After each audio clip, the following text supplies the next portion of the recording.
In this episode tonight, coming up, it's more chat about football. Corby Town still haven't won at Steel Park this season. Nope. It is a ridiculous fact. Because of global warming, yes, it is a thing. Deal with it. So yeah, I haven't seen it, not since the 80s have I seen that frozen over. So you can watch that. Jordan O'Brien will be happy with that. He's not on social media, Jordan O'Brien, is he? Is he not? No, he's too busy in the kitchen. He still have to cook us a meal. Hello, welcome and good evening. That sounds a bit David Frossett. Hello, good evening and welcome. This is Corby Town TV. Hello. And that's Michael saying early hello, premature hello there. Wait, I'm Chuck. So welcome. This is just chat about Corby Town, football in general and stuff. But let's say first of all, what can we do? We were at the footy last night, weren't we? Yep. Corby Town still haven't won at Steel Park this season. Nope. It is a ridiculous fact, and it's just madness. Twice they came back in that game last night. This is the game against Corn, the meat substitute team, and twice they came back, and then only to lose it at the final kick of the ball. Absolutely shocking. And I've had two people in town stop me today and go, "What happened last night?" And it's just people are talking about it in town. It's just bizarre. Yeah. But it's a hoodoo that's got to break sooner or later. It can't go on. You would think not. No. I don't know what else. I felt really sorry for the players last night, as Gary alluded to in his interview. They worked as hard as they could. They must have had at least 70% of possession last night throughout the whole of the game, and it all fell apart in the last 2 minutes, letting a silly ball. The first goal shouldn't have been. Well, you expect your keeper to actually put his foot behind it, loft it over the top of the approaching attacker. But it's clipped him, it's rebounded off, and he's managed to put it in the net. If you're unsure, why not just put it out for a throw-in? Exactly, yeah. I don't know. They must be under pressure. I'm just thinking it's... Cause have you seen this? Somebody sent a copy of the tables on form. So on form, away from home... 21 points. Top of the league. Yeah. At home, bottom. It's an absolute shocker. I've never seen so much kind of difference. Poles apart they are. But, the fans are still here. There was still 500 here last night and at the Corn game. But, of course, we've got a big game this weekend. They're all big games, aren't they? Every game's a big game. Loughborough Dynamo, or if you're an Australian, it's Loughborough Dynamo. And they'll be here Saturday. And they haven't had a game in a week. No. So they'll be looking to come here and try and take something from the game. But it's, as I say, this no win at home situation. It's got to change. There'll be something that happens, and it will be joyous and a joyous event. I went in the bar last night. Nothing new there. You might think. You might be thinking to yourself, nothing new there. Anyway, I was in the bar, and there was nobody in there. Absolutely empty, apart from players. And I nearly said to their number 9, "You should have got a booking for what you did last night." But I didn't. It looked bigger off the pitch. He didn't really. But yeah, I just thought his attitude was appalling. The way he ran the whole length of the pitch, having scored a goal, up to our fans to egg them on. The referee should have said, "No, yellow card." And there's a gesture I don't like. Do you like that gesture on the telly? That one. It's not right, is it? But he deserved it last night. Yeah. So, there's other gestures I don't like on the telly when it comes to footballers, but I'm not going into that now. You don't like any gestures, do you? I don't, yeah. But there you go. You certainly on form. But it was weird because we were at the game at the weekend. Yep. 6-1. Yep. Away at Gresley. Yeah. And how can a team play like that one weekend and then the next game? Yeah. They still battle. They still fought all the way through the game. There was intensity. There was playing of football. There was good, decent passes. And sadly, all I hear when I'm sitting in the stand is, pass the ball! And, and things like that. But I think they played quite well. I just don't, and 20 minutes, we'd battered them, we just hadn't scored. So we're not going to go on about it, but people are asking questions online and writing to me and saying, can we do this, can we do this, can we do that, can we ask that question? So yeah, we'll take it on board. But yeah, the other thing that we came out of last night was the fact that we're desperately looking for, and this is commerciality, this is. Oh, commercial. Oh, we're looking for match sponsors. We've got 2 big games coming up. One's against, and I'll have to call them by their proper name, won't I? You do? Harbour Town.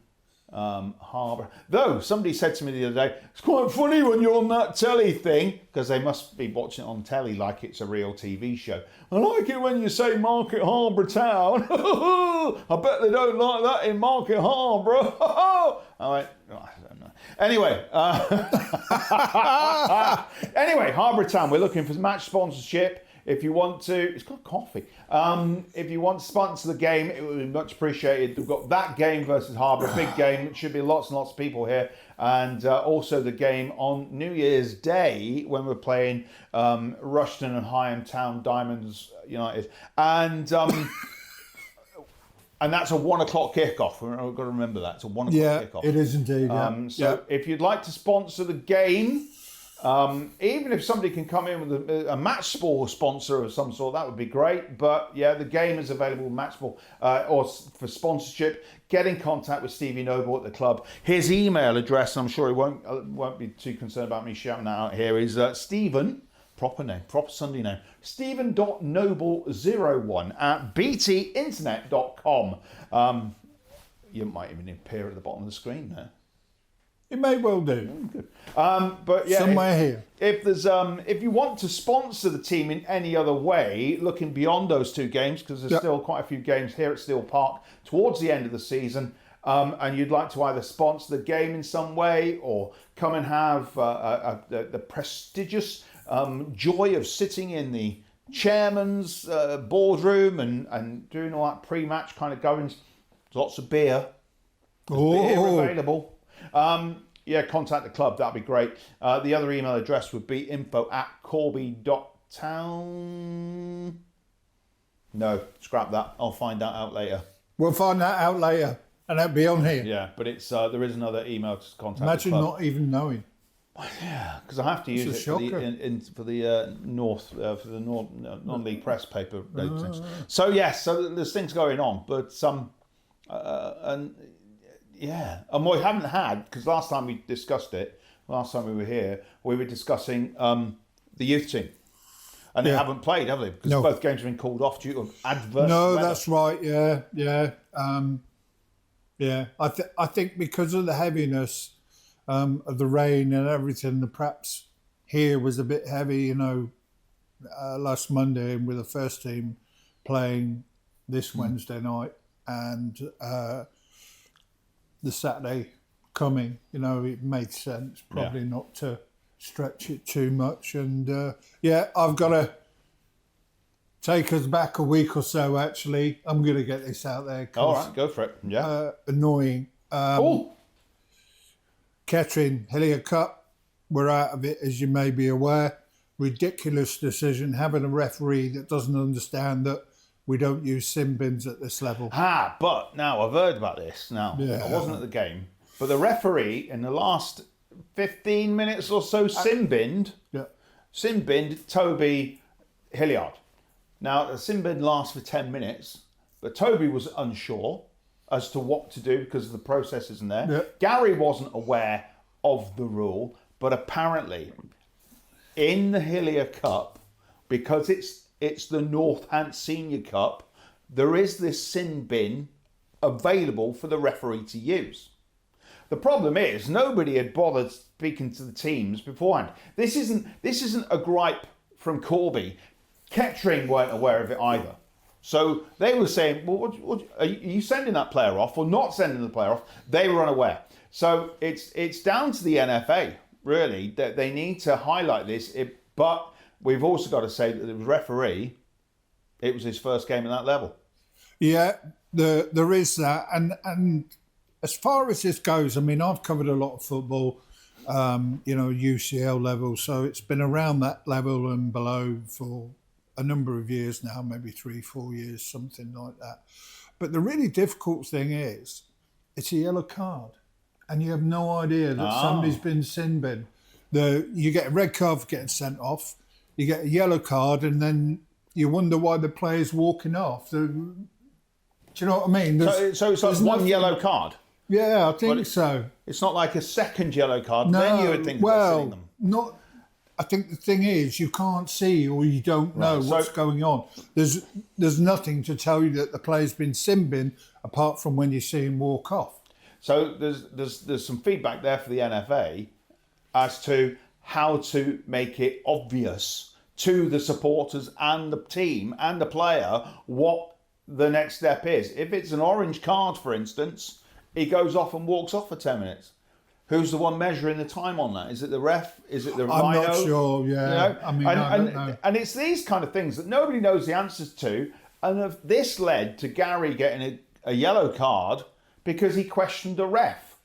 Yeah. Now, if you're not allowed to question the ref, it just falls apart. We need to know what the rules are, or the laws in football. And if the NFA are going to come in and do these things and put these ideas forward at a local level, then they need to be shared beforehand. Maybe they should have made it quite obvious that was going to be the case. But I don't believe any information was shared. So no, it does cause a problem. Yeah, it changed the game, basically. Changed the game. So, yeah, and obviously we lost out there. But do we want to be in the Hillier Cup? Well, I mean, it's, Knowing now the amount of, having watched Corby last night and the players that weren't available. Yeah. So Jordan OBrien played and he wasn't really fit, though he did score an absolute blinder, didn't he? Yeah. Well, you can watch that back. Has that gone out yet? No. Yeah, soon. So you can watch that. Jordan OBrien will be happy with that. He's not on social media, Jordan OBrien, is he? Is he not? No, he's too busy in the kitchen. He still have to cook us a meal. So Jordan OBrien. Yeah. So, but he'll be looking forward to that. It was a decent goal. It was just a terrible end to the game, but that's the way it is. And you know, we do perform against the bigger teams. Not that I'm suggesting that Loughborough are a bigger team. I don't think they are. But we'll see what happens at the weekend. Are we counting now how many games that we've lost at the last kick of the ball? Well, it's 4, isn't it? Really? Yeah. You know, it's something. Does the manager say, right, last 5 minutes, it's 2-2, let's play for the draw? Now, he's not going to do that, is he? Because he wants the 3 points. And if you push all your men up to score that vital third goal, and you're leaving gaps at the back, that's why there are so many goals scored in the last 5-10 minutes of football matches, because there's gaps and people utilise it. So that's why we keep coming back and watch football, isn't it? And that's why I said, because this is a bugbear, that's why you should never leave the football before the final whistle. Never. Never. No. Never leave the football before the final whistle. So many times I've seen it. Yeah, there was they normally open the gates 10 minutes before the end, don't they? And something like that. I saw 1 or 2 walk out, and I thought, well, you just don't know. Not many, of course, you know. Because we scored in 91, and then they scored in 96. Yeah, we did. So, we did indeed. Yeah. And then the player around the whole length of the pitch just to wave at our fans. Should have got a yellow card. But that's where we're at. So, but if that's how you like your football, you know, that's the way it is. You know. But I can't say out of those 3 games that there was any poor performances. No. You know, and there wasn't. Other people may have views. I saw a comment out there, by the way, which was a really strange comment. We need a striker. And I was like, that is so odd, because aren't we the top scorers? Oh, yeah. You know, why do we need a striker? Right across the park, we're scoring goals. Yeah. I think, we might need a target man, but I kind of think that's what we've got Toby Hilliard for. Yeah. I did see Toby in the bar afterwards, just about last night's game. He took a gash on the forehead. Yeah, he did, on the forehead. And it did look quite large. It must be a good 2.5 inch gash. I would think he should be all right to play on Saturday, but it might be heavily bandaged. So if you think, who's that running around with a hat on Saturday, it's going to be Toby. So, but yeah, everybody else, the injuries they've got, I mean, there was no, it's muscle strains and pains and aches. So Dan Gordon, he needs to get back in. Jacqueline was unavailable yesterday. Is it Ben? No, Joe Butterworth. There was no Cal last night. I don't know why that was. We had one game back, and thanks very much for coming back and playing at the back. Drew Richardson. Yeah, so... Actually, it was really funny because I noticed something that he's at Bedford, Real Bedford now. Yeah. And he got voted their man of the match on just gone by. And I've got to say, he came in last night and he was superb. So absolutely superb. Did a job. And there was no Carl last night either. Carl, no. No. So we might have a team that's a bit different looking on Saturday, but you know we need all the points we can get because we're not. Yeah, it's not firing it. It's not firing all cylinders at home, is it? No, it isn't. No. This is. I think it's always difficult, isn't it? You know, especially when the results aren't going your way. At home, I mean, what is it? It's got to be up here. It's got to be now. Maybe they did. Somebody blamed me. Did they? Yeah. Somebody said they put it down to the fact that the team aren't coming on to the Steelmen song at home, and unfortunately, I'm not slopey shouldering it. But it's very difficult to do 15 things at the start of the game. I'm reading out the team. I can't do that and play the music. I mean, you might think, it's quite easy. No, because it just doesn't work in the way it should. So if anybody wants to help me out for 5 minutes before kickoff, fine, come on in. Press a button for me. Turn it off so I can do the teams and maybe take a photo of them lining up because that's the kind of thing I do. But yeah, it's we will be certainly trying to attempt to have the team come out on Saturday to the Steelmen song. Wap ba da ba da wap ba da ba da ba bum bum bum. No, it's a different song, isn't it? Nobody wants to hear Cliff Pilchard, do they? So we'll see what we can do there. But they blamed me. They said it was my fault. Anyways, what else are we going to talk to? We've done the football side now. We normally go on to some subjects of absolute nonsense, don't we? It's cold. It's cold and dark. And dark. Don't like it. Oh no, it's getting near that time of year now, isn't it? I was in the I was in the Strath. Oh my goodness! The Strathclyde Hotel the other day, Tuesday, and I was in their records room, which holds all of the antiquities of Corby and the town. And there's some great stuff in there. Some old Roman blocks of what's it called? It's paving, stonework, Roman stuff. There's some skulls of people, bones of animals that were found down at Priazal.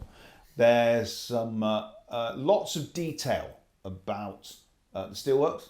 There's a bit of the old pipeline under the ocean because it was only about that size. It was only about that size. What's that? I think 6 inch, so maybe not 4 inches.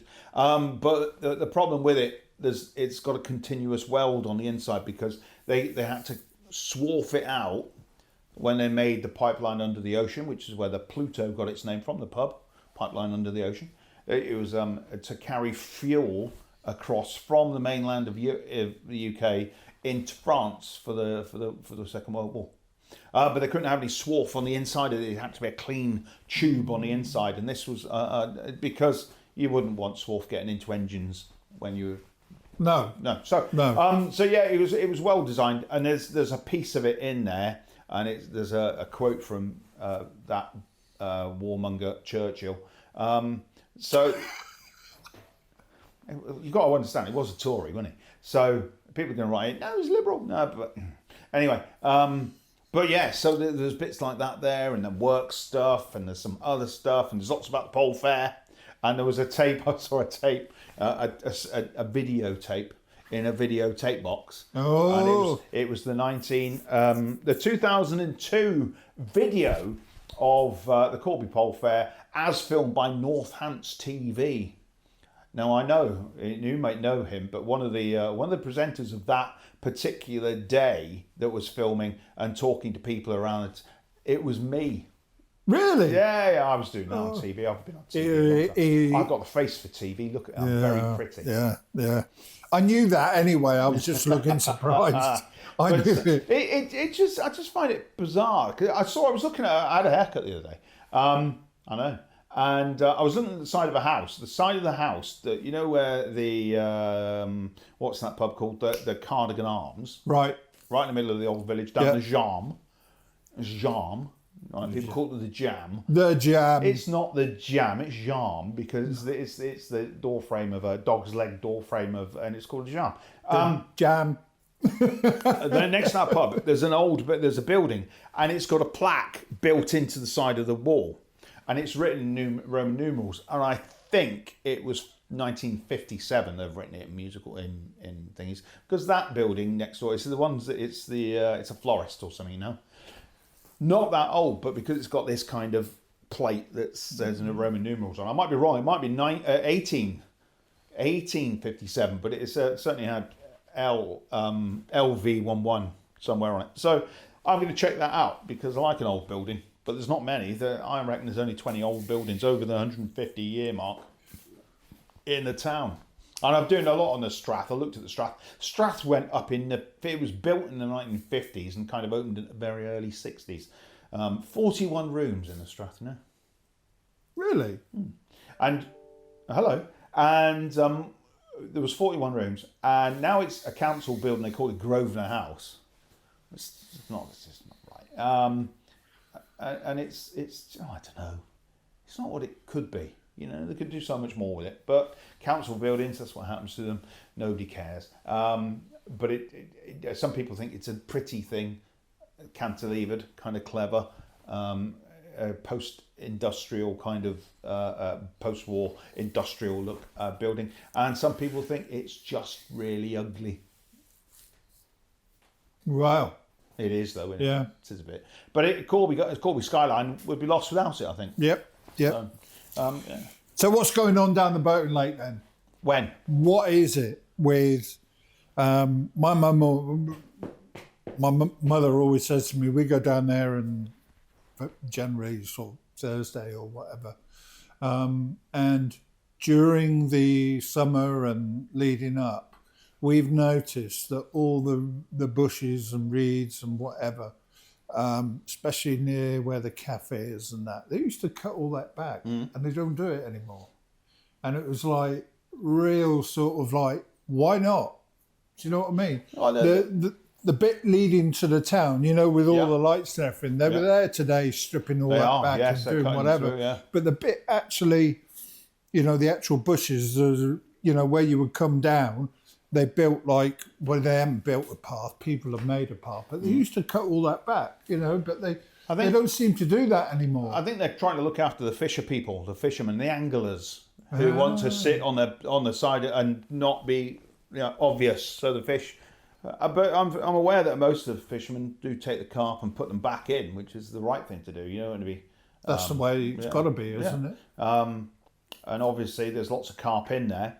There's also a couple of, certainly one. I've seen one terrapin, and it's quite a big terrapin now. It must have been put in as one of those really tiny ones. You know, when the height of the rage of what would it be? Teenage Mutant Ninja Turtles, and somebody's let Donatello go. Do you know, years ago they had a special breed in the boating lake. It was years and years ago. Yeah. Shopping trolleys. Yeah. I don't know. Why isn't there I remember when there used to be boats on the boating lake. And what were they? Boats. What were they?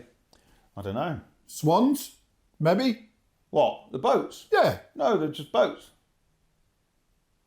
No. Yeah. Not like the ones on Rushden Lakes. They're swans and dragons and stuff.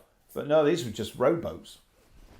They were, yeah, you can tell why, health and safety. But I think if you fell in the middle of the boating lake, if you were just dropped into the middle of the boating lake, I think it's no more than 5 or 6 foot deep. No, probably not. No, probably It's not. not no. very deep at all. No. But I haven't seen any maps. I've been looking at maps this week as well because I was trying to see what Corby looked like early 50s. I saw one map, but it didn't go as far into town because that boating lake was only built early 70s, 71 or 70, 71. But I do remember walking over it once, one cold winter. It froze over. You chanced it. I walked. Oh. Yeah. But I don't think you can even do it now. Because of global warming, yes, it is a thing. Deal with it. So yeah, I haven't seen it, not since the 80s have I seen that frozen over. Really? And you're talking a long time ago. Yeah, I went to Woburn last year. 40 years. And I can't remember, it was really late in the season. It might have been, I don't know, October, November time or whatever. And I went there and it was lovely place. I like going there. But the reason why I mention it, because they have a little lake there and, and that was absolutely solid. Absolutely solid. And you could throw stuff and it would just smash all over it, not crack it or anything like that. And they have to actually go around cracking the ice because obviously they've got wildlife and you know. So yeah, if you do have a pond at home, be careful with it and look after it. And Don't walk on it. Don't walk on it. You'd go through it, but you'd only fall a foot. But it could break your ankle because you go through and you crack it. So yeah, be careful out there. It's getting that time of year, and yeah, be sensible at night. I'm only saying this because I saw somebody crossing the road the other day, and fair to them, they were on a zebra crossing. Yep. But if it wasn't for the fact that they had their dog with them that was wearing a jacket, right? Dogs are wearing jackets. It's warmer now than what it was in the 80s. They didn't have jackets in the 80s, the dogs, did they? The dogs have all got the jackets now, the dog jackets, right? And it was reflective. I didn't see them walking across it because they were all in black head to toe. Couldn't see them at all. It was like a lead, fluorescent lead, and a dog jacket, and it was like there was nobody holding the lead. So you think about it, people. You're going out on the road. It's dark. Since they changed the lights, you can't see nothing. Yeah. So there you go. That's my Do you know there's a bit down with me coming off there?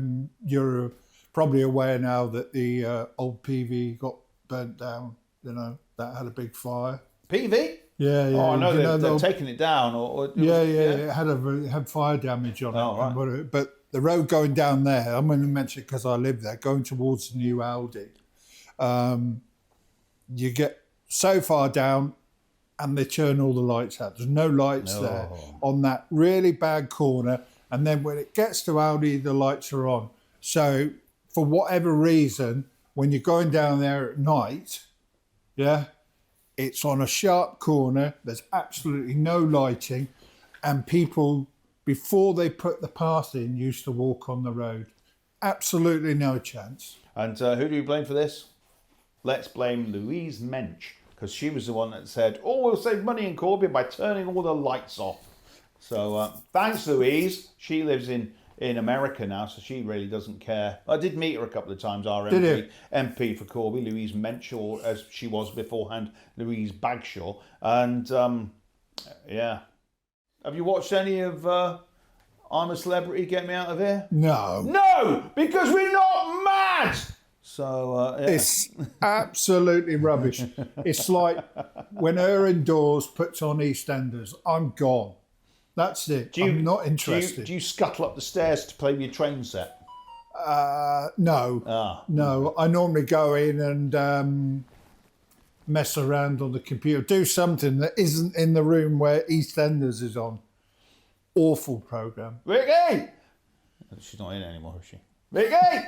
But yeah. But what we'll do now, because I've just noticed the time. So what we'll do now, we'll come to an end with this, and we'll come back to you in a moment with some new stuff, and we'll talk about the future fixtures here at Corby Town over what will be the festive period.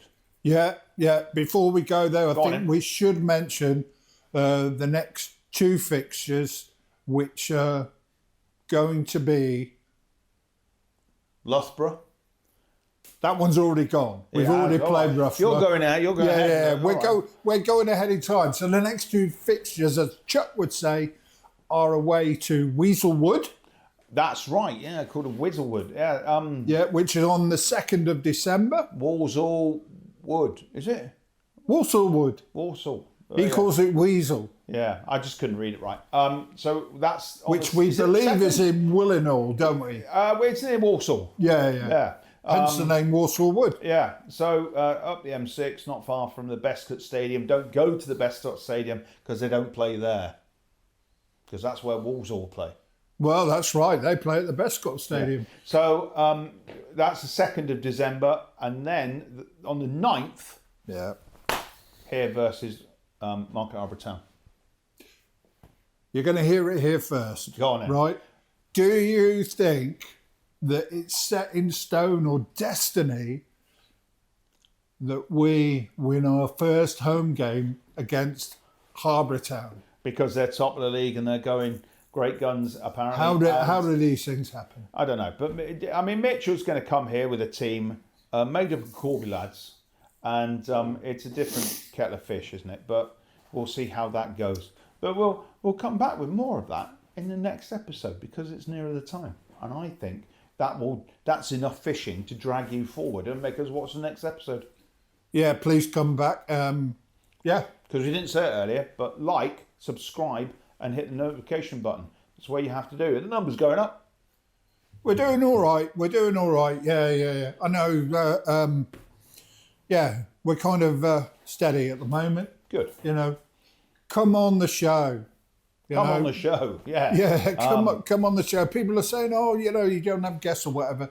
That's because nobody is coming forward. That's because we're filming this at 3 o'clock in the morning on a Tuesday. And it's pitch black out there. It's shocking. So, but yeah, any fans want to come approach us, maybe speak to us at a game, and we'll get you either that or just do it handheld, maybe in the stand when they're there, and say. I think that's an idea because now we've got these microphones. That's something that we could do on a match day. Just go round and ask a couple of fans a couple of questions. Absolutely. Yeah. I could bring a handheld, a spare camera, and do it that way. Or teach somebody how to hold a camera and, you know, whatever. It'd be great to hear your views, clean ones. So most certainly. yeah, But, no swearing. Yeah, we'd like some input or more input than what we're getting. So yeah, come and give us your ideas and thoughts. Though it was, I did play that song because a fan wanted me to play that song before the game the other night. What song was that? It's the one that you use at the darts. The one that goes na na na na na na na na na 180. I didn't like it. Not bad. I never noticed it. Not enough guitar in it for me. No, I kind of like to switch off. So thanks, Tyler, for that. But yes, we will be back here soon on this very channel on YouTube. This is Corby Town TV. My name's Chuck, and before he gives you a wave, I'm going to say subscribe, like, and hit the notification button. And that is Michael. It certainly is. And we will speak to you soon. Take care. Molly Steelman!